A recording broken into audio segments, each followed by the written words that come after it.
谢谢曾理事长。Thank you very much for your introduction.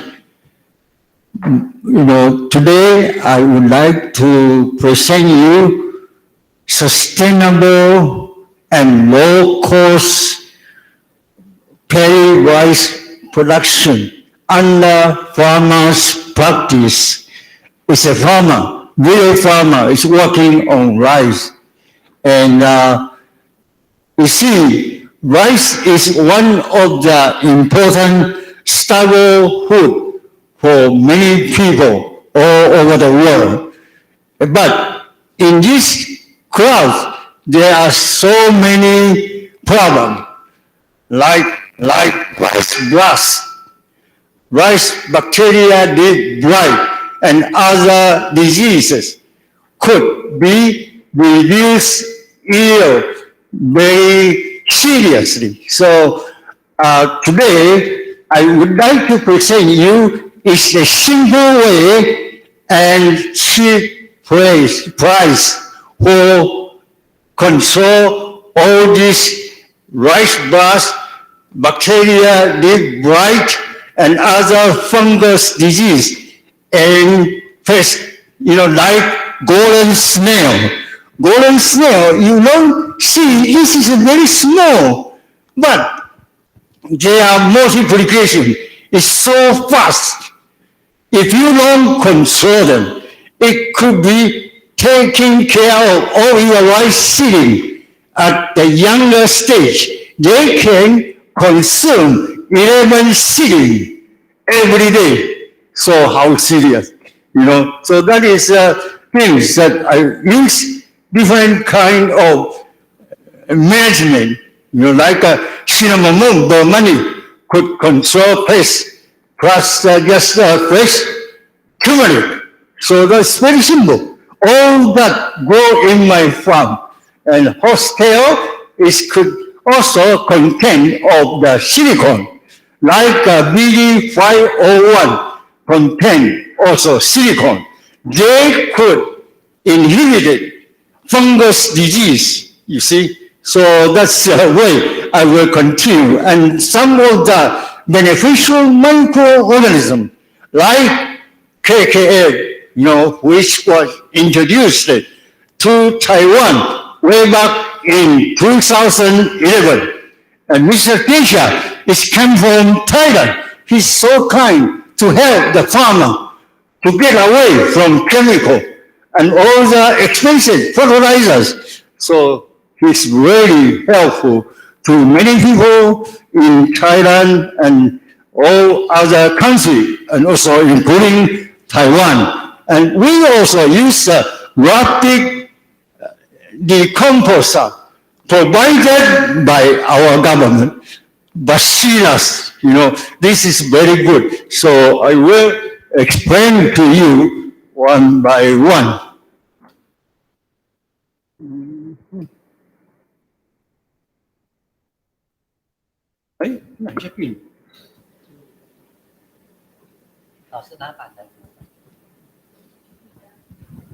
Well, paddy rice now is 100%, almost 100% by transplanter, no longer by manure transplanting. When I was a little boy, I started to transplant rice at age of 13. So I tried. But now, I still interested in rice cultivation. Any problem? Oh, okay. Oh, all right. Okay. Thank you. And this rice field, it is very important when we just transplant it, because if the seed touch the water too long of time, this leaf will be rotting. And if the leaves are rotten, then what happened? They cannot grow. You have to wait maybe another 2 weeks to recover that waste a lot of fertilizer and other irrigation water as well. So I would like to suggest, the farmer must pay attention to this one. This is practical. You don't need to spend the money, but you could manage it. It's already gone. Go on. Oh, it's from the Lord. I'm sorry. I'm very sorry. This farmer is pulling the weeds from the rice field, manually, but not by machine. But anyway, that was the original time when I started rice cultivation without any herbicide, any other materials for this weeding purpose.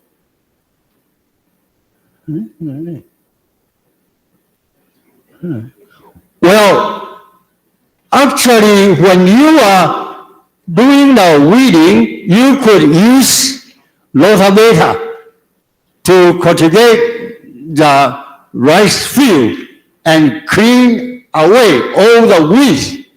But this we must plant it very well, very straight. Otherwise, they could be caused by damaging of the machine. So, but here, I don't know, I'm sorry. I am really do not know how to handle this one, but why it continue to move? Is that any problem? Well, anyway, I will just, okay, all right. Yeah, please help me, Mr. Chen, yes. So, go back a little bit, would you? Thank you. You see, I say if this rice field, the seeding, is not growing well. Why? Because some of the rice straw are not well decomposted. And then when we transplant, the seeding is under the fermentation of rice straw or green manure crops, as well as wheat, and they continue to produce heat, and this heat will burn the root. You can see those brown roots are not healthy.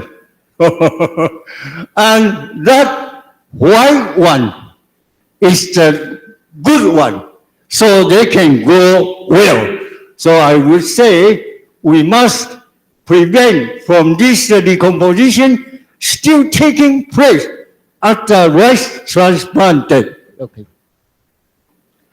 And if you found rice field still taking the fermentation continuously, we must leave it dry the land so that they can go out. We're not burning our seeding. That's the way we could do the additional work. All right, continue. Well, I use a lot of green manure. Green manure crops. Yeah, this green manure crops could help you inhibit the weeds grow. You see all the green manure crop covering soil canopy very, very well. So we could not compete with green manure crops. So this green manure crops we have, including Vicia rassicapa, Treholium alexandrinum, Mexicago sativa, and brassica species.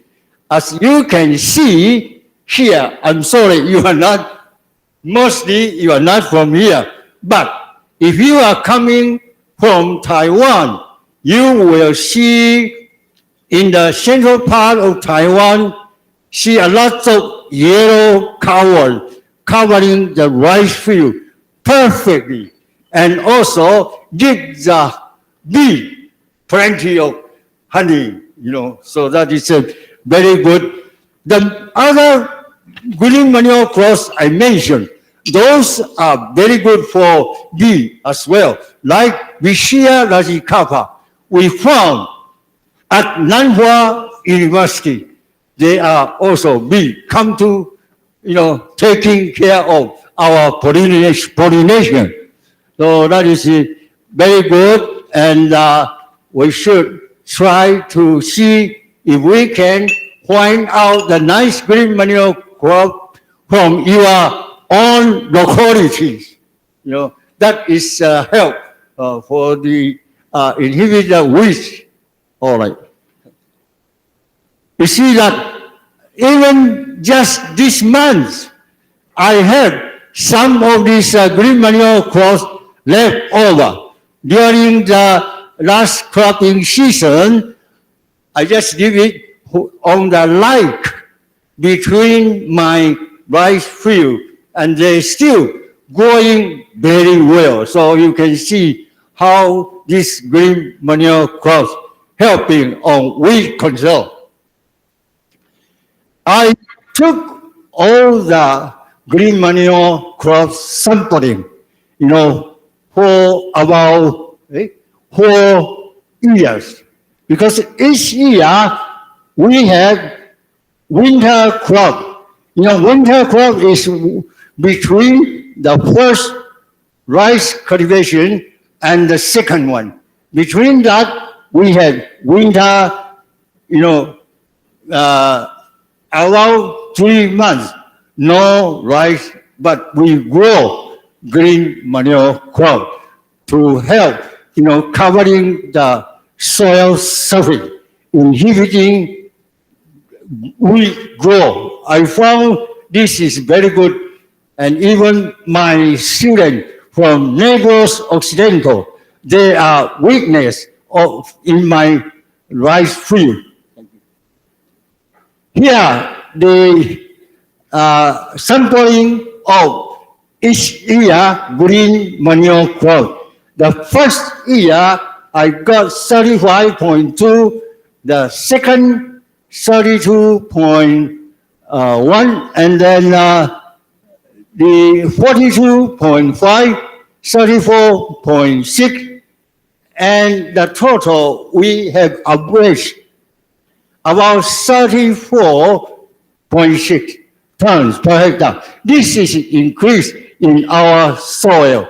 I am sure they will enrich our soil fertility, and increasing the microorganisms, diversify all the microorganisms in our rice field. So this is really a very good crop. And this is another field with rapeseed, that's a brassica species, and also growing very well. So we can see that they really help a lot for inhibiting weed growth. Here you see the two comparisons. In front of me, on the left side, you will see without any crops, without any crop. But the farmer practicing on burning rice straw. In this side, the farmer practice green manure crop. You see that growing very nicely, and they can inhibit weed control. So I use this weed control a lot.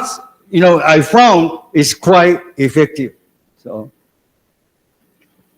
here, just before I turn over the green manure crops, I took this photo. You see the Vicia radicata combination with the Trifolium alexandrium and Manicago sativa. They are really grow very well. So it's beautifully. This new leaf, green leaf, can be cooked. You don't need to eat much, but can use part of for vegetable. Yeah. And this was the time I used the BD 500 for enriched soil activities. Yeah. Okay. And 500 I used to apply about before this. I mean the soil is turned over. Then I apply. Then the second time, just before green manure crop is planted. Yeah. Here is one thing very interesting I would like to show you. How to control golden snail. Golden snail, we used to apply camellia cake powder or some other chemical. But I found if you are not serious to apply camellia cake powder, you might kill earthworm. Okay? So be careful. If I use camellia cake powder, I use very low dosage, about 2.5, about government recommendation 5 kg per 0.1 hectare. But I use only about half. And I apply just along the line.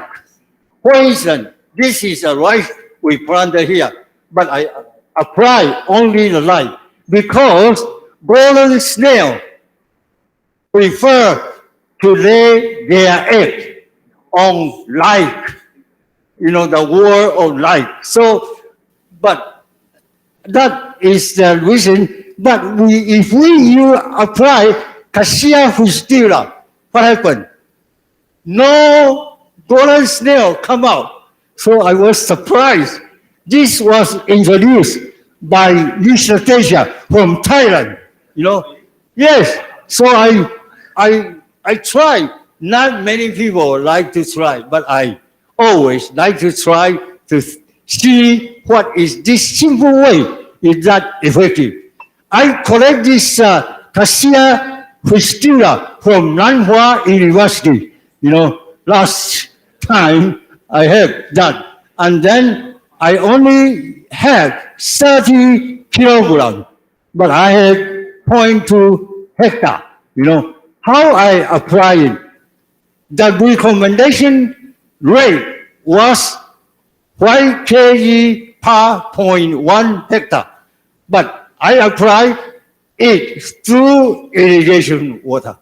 Only about each time about 1.5 kg only one time for 0.2 hectare. So I apply whenever I am going to irrigate.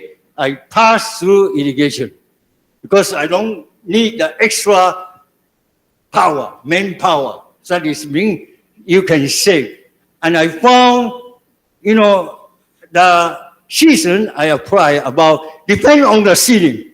If the seedling grow fast and they get rough, then golden snail will not eat because it's too difficult for them to eat. So if we can observe that, maybe 4 times is enough for one cropping season. But if you found the seedling is still very young, like that this first cropping season, we had cold weather and our seedling is not developed well. So I had to have the extra Cassia fustula. But that still not consume prepared 30 kilograms of this Cassia fustula. I still have some at my farm. So this is one I really would like to recommend. And in tropical area, you could easily find this plant and just chop it. Okay. Here is the chopping of the Cassia fustula. Recommendation rate is 5 kg per 0.1. Camellia cake, the same. But I use always lower than the recommended rate. Okay. Here you see in this room, Sunny Lin and her daughter is over there. Sunny was the one applied this cassia fistula in my farm, and she is really helpful, and she has a lot of good experience, you know. And now we want to, if we want to apply it, we should apply it before transplanting, so that when it is turned over, it will mix with the soil uniformly and to have a better effectiveness. Okay. Here, golden snail, you see, when they are getting, the rice getting strong, you cannot, you know, they cannot attack the rice seeding anymore. So that black one, you know, small, those are golden snail. But I don't control anymore because time is over. You don't need to control them and just leave it there. They will help you to clean the weed in rice field. Okay. And here I mentioned that cinnamon bomani plus fresh turmeric, they are very good for control stem borer and you know, various insect problems. But we have to apply many at 30 days and 50 days right after transplanting, because by doing 2 times almost cut the stem borer. So I don't need to worry, you know, if my field compared to the neighboring farmers' field, they could still find some dead heart, or, you know, but my field is very few dead heart. I mean the white head, because white head is goes straight, not bowing to you, no. So that means it's empty. That is a dead heart. But if we could have this control, that is very good. And if you want to use other way of controlling this dead heart and the stem borer, you can also, we can use this horsetail and BD501 for control this fungus disease, because they are contained of silicone, and which inhibit this fungus disease very well. So, all right. Here, horsetail, this is from my farm, and that cinnamon bomani also from my farm. Okay. Here, the real plant to show you. On the right side is cinnamon bomani, and the left side is turmeric. So just very simple and 2 things. Yeah, we can control. So, yeah, 2 minutes. Okay. Yeah. So here is the preparation. Depends how much you want, you know. So it's easy. Yeah. Okay. This is just pass through the irrigation water. You see. So no additional work. Okay. And this horsetail, I think I have explained already. Yes. Okay. And this is come from Naples Occidental. I'm glad to show you that this was requested by Father Reverend Su way back in 2011.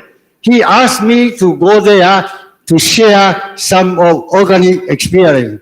So I worked there in this college for 10 times since 2011 to 2019. So I'm glad that all my friends from Naples Occidental welcome you and promote organic agriculture. Okay.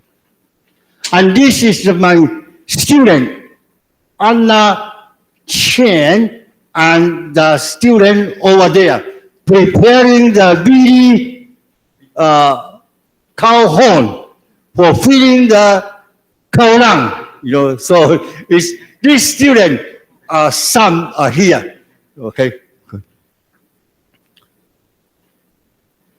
And this farmer, as I say, they always pass the material just through irrigation, saving manpower. Okay. And this is a rice blast. You see, just newly happened in my area. You can see the right side is almost burning. Yeah, rice blast. Yeah. Okay. And bacteria leaf blight is another very serious disease. You will see they will start from the edge of the leaf and then go into this one. Professor Wang Qiangsheng from National Zhongxin University, he bred this very resistant, almost 100% of resistant, and moderate resistant to rice blast. So his variety, I found no disease up to now for the last 6 consecutive cropping seasons. And this is BD501. I think I have explained to you, all right? And then this was way back 1969 when I was working at the Xavier University. Former President Marcos came to see my work over there. This was the William Masterson who asked me to work for that project. Now, this photo you can see when I was working in Sarawak. We have rice extension program way back 1980 to 1982. And I started to use a very small transplanter. Okay. And this was in Africa, so I really love the rice cultivation. Okay. And this is Mr. Desha. He is a founder of KKA. He's really doing a lot of good work. I visit his farm 3 times to prove his work is successful. And this is I don't know, who is this? It's Dr. Kasem, my brother. He came from Thailand, and so long time ago, he came to my farm. Okay. How many minutes?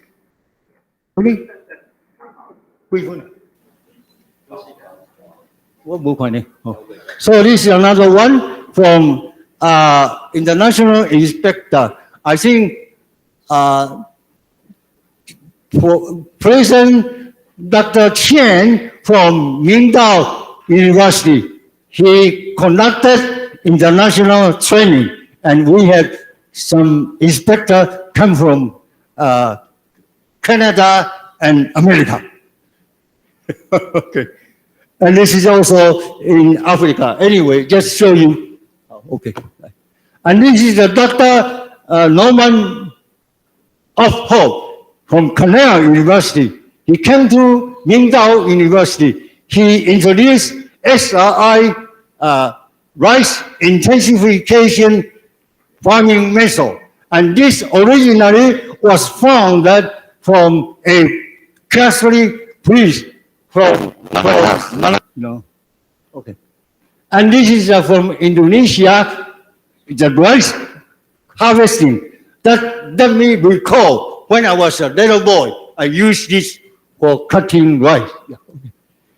And this is the harvest of XD number 9, which I mentioned, breeded by Dr. Wang Qiangsheng. And I had 6 cropping season. The yield, some are high, some are low, but average about 6.1, nearly 6.2 tons per hectare, which the traditional national average, but we are not apply any chemical. Okay. Yeah. So in conclusion, I would say that our practicing, you can either select the good variety, resistant variety, or you could also apply the natural resource material like cinnamon, bomani, plus fresh turmeric to control stem borer and other insect problem. And the disease we had, like this BDY01 plus BDY08, they could inhibit fungus diseases. And the Cassia fistula is really could help on control golden snail with a very low loss, and almost you found safe, no problem.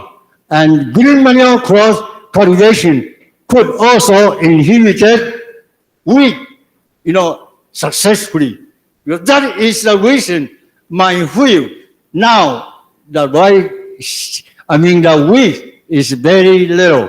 So Professor Wang Jiangsheng used to visit my farm. He said, "Chen, what are you doing? Your rice field cannot see wheat." I say, "I don't know. I just manage it by, practicing, casual practicing." So we could have all these nice, KKF microorganisms really could, help. Also, the compost, the rice straw, green manure cross, as well as wheat. And our government provided free this, the material for the compost rice straw is also very good. And we could apply those things to inhibit the wheat. And I hope that will help, our farmer who want to do the practical management for weed control and pest control. Thank you very much. 谢谢陈教授的实务分享哈。那因为时间上有点好，所以如果有问题的话，我们会后再请各位提出来哈。